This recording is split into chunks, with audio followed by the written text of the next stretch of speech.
Being the main task of our advanced portfolio, most of the products used were incorporated in the actual film compared to the postcard and website. Firstly, in terms of hardware, various DSLR cameras were used to shoot on different occasions for different shots based on different shot lists we planned.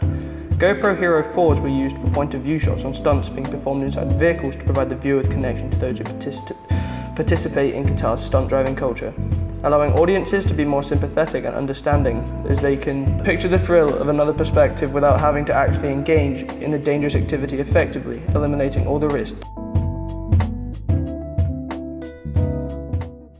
Designated to different group members, Canon 70Ds and Canon 700Ds were also used to shoot individual interviews. Due to fairly high megapixel units, that allowed for shooting of crisp, clear, high quality footage, providing sharp, establishing shots and close-up interview sequences. This creates visual appeal to the viewer, as high quality footage is more desirable than postmodern media, making audiences more likely to watch the entire product. Tripods were also used for stabilizing purposes to aid in the smoothness and overall seamlessness of shot. In particular, the pan shots were seen in the beginning and tracking movements seen throughout the documentary. Varied camera settings were used depending on context. For example, Ian Moran's interview was shot in the daytime with plenty of flattering lighting, calling for a lower ISO and aperture. This resulted in a fairly bright, clean-looking interview with no grains or noise while dodging the risk of overexposure. The interview also contrasts with Talk's dimly lit nighttime interview, which called for a high ISO and aperture as well as external light sources to provide ample lighting on the subject. As a result, the low-key lighting of this directly contrasts with Ian Moran's brighter high-key lit interview as a further emphasis on the binary opposition motif running through the documentary, with both interviews serving as others' narrative foil.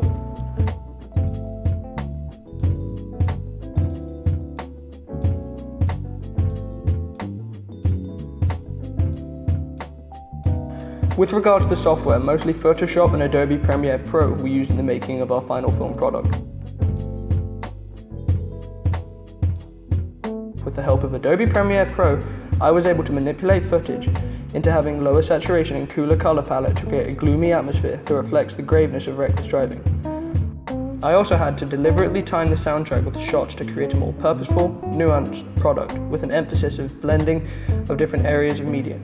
This consistency in depicting mood provides a strong foundation for other products to base components off of, paving the way for refining operational synergy between our products.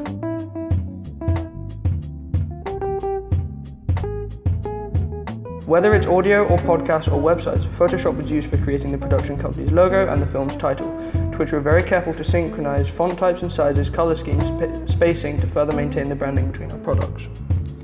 Finally, online technology was incorporated consistently throughout our research and planning stages, particularly using YouTube to search for documentaries similar in subject matter and tone to analyze, researching genre-coded conventions, documentary mode case studies, and searching for appropriate fonts for our logo and titles. Eventually this branched out to soundtrack research, through which we had an ideal background music after researching on YouTube and SoundCloud and various royalty-free websites. This resulted in a more fitting soundtrack for our product, creating an effective, moving product that thoroughly invites the viewer to connect on a raw emotional level thanks to the appropriate digital technology.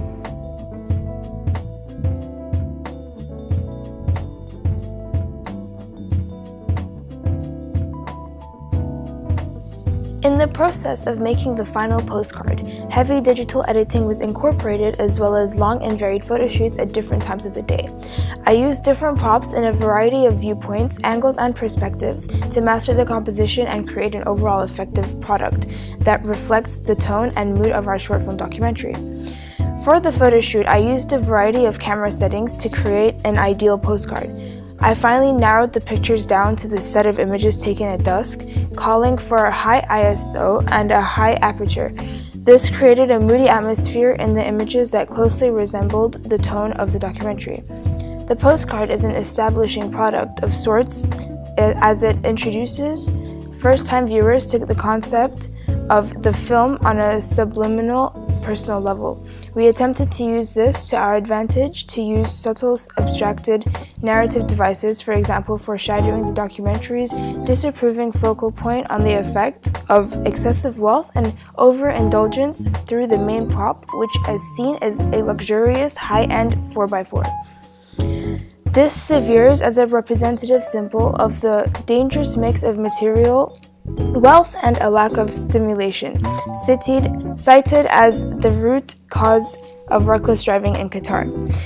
The postcard focuses most of the attention on the expensive vehicle through composition in terms of the rule of thirds, as well as through strong visual juxtaposition due to the pop of red color contrasting with the dull, mute colors in the background sky.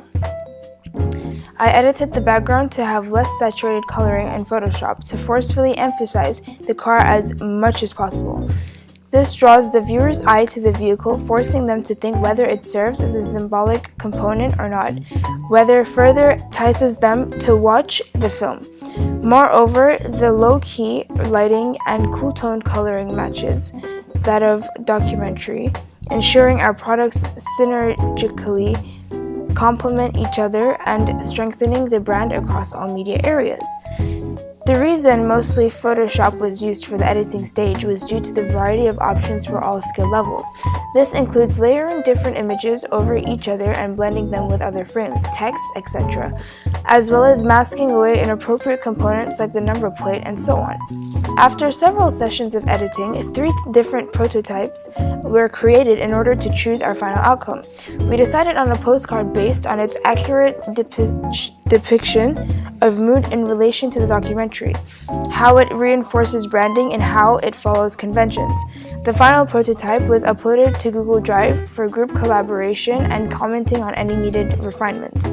We realized the postcard didn't follow certain positioning conventions, for example, the awards and nominations being placed on the right to the right of the title when it would be more appropriate below it for stronger textual alignment. I used the text tool to modify font sizes and placing, followed by the rubber tool to delete some unnecessary extra rays in the background. Overall, this resulted in a postcard with visual integrity, strong positioning, and appropriateness in form that accurately communicated to the viewer the nature of the main product.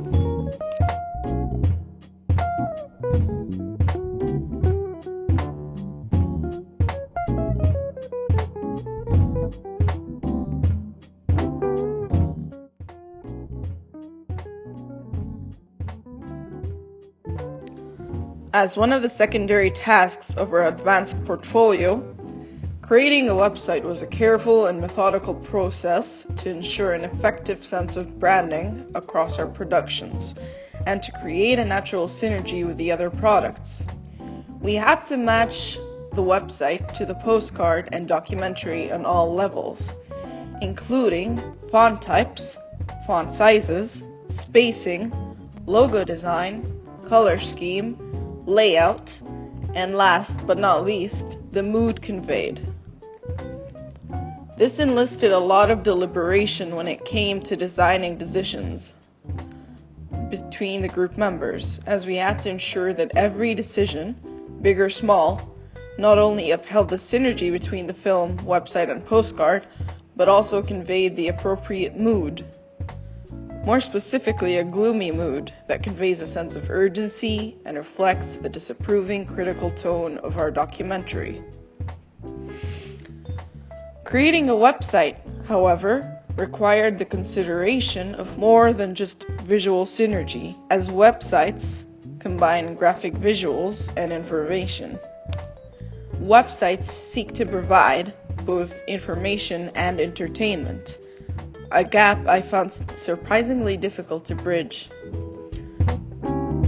This involved many trials and errors when it came to technologies used, drafts and plans, and audience feedback.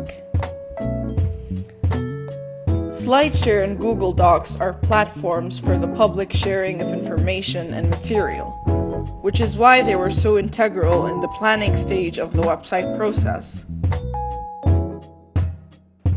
SlideShare provided me with an abundance of secondary data and resources on short film website conventions, where I learned such websites often tend to have little to no writing and a minimalistic design which I replicated, allowing for easy navigation to other conventional components, like an about page or a cast page.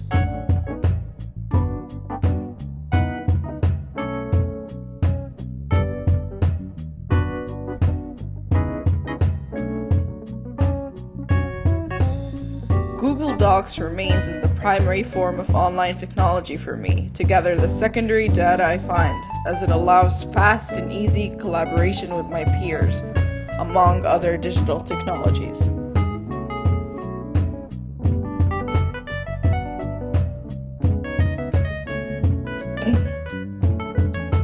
PowerPoint as a platform allowed me to input information quickly and efficiently, in a clear and effective manner. PowerPoint allowed me to do this while also providing features that encourage visual consumption, like font editing, background editing, inserting charts, and so on. Furthermore, programs like Microsoft PowerPoint are compatible with presentation websites like SlideShare, where I can simply upload a PowerPoint and share it online with little effort. Blogger provides an opportunity to consistently update our coursework with specific detailed blog posts in a variety of formats, allowing for easy visual immersion and the orderly display of the progression of our product stages. Internet was used for analyzing different short film websites and looking them up.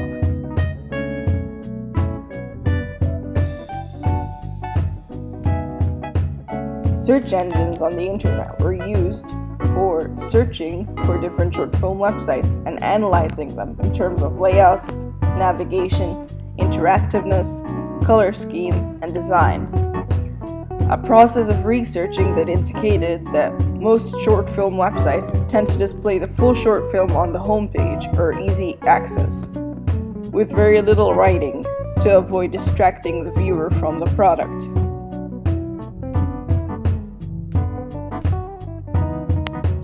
Originally, we were going to replicate this form. However, after careful consideration, we instead decided to only use the trailer on the website to build audience anticipation and hype, in turn encouraging them to view our full film on other platforms.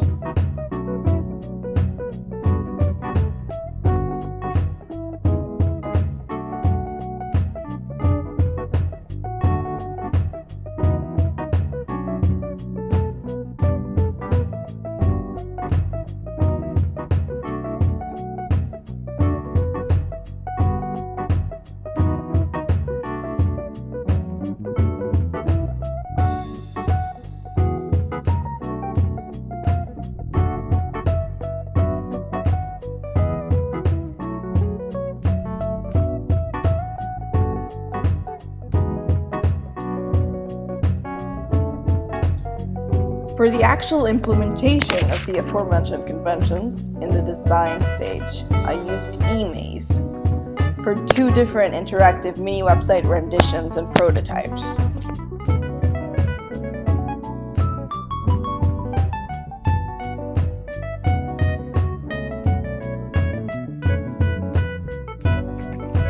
eMaze featured easy designing tools and interactive features that allow inexperienced designers to create a product that engages with the audience on a visual level, which is why I tested the prototypes on this website.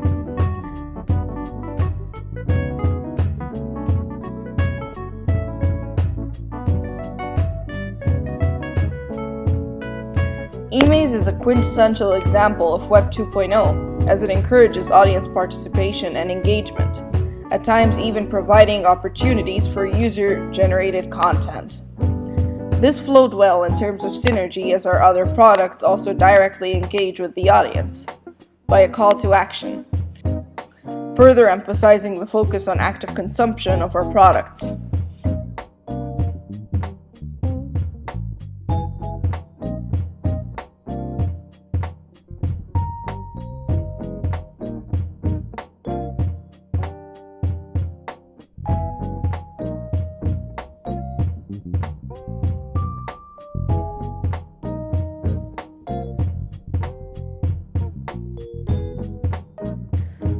I also used Wix.com for more advanced and sophisticated interactive website designing.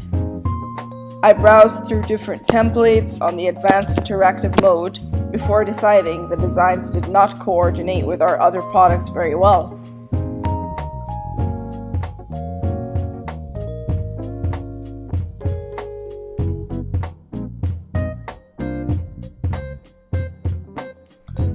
I finally settled on Squarespace for the final product, a service that provides different website templates for all purposes.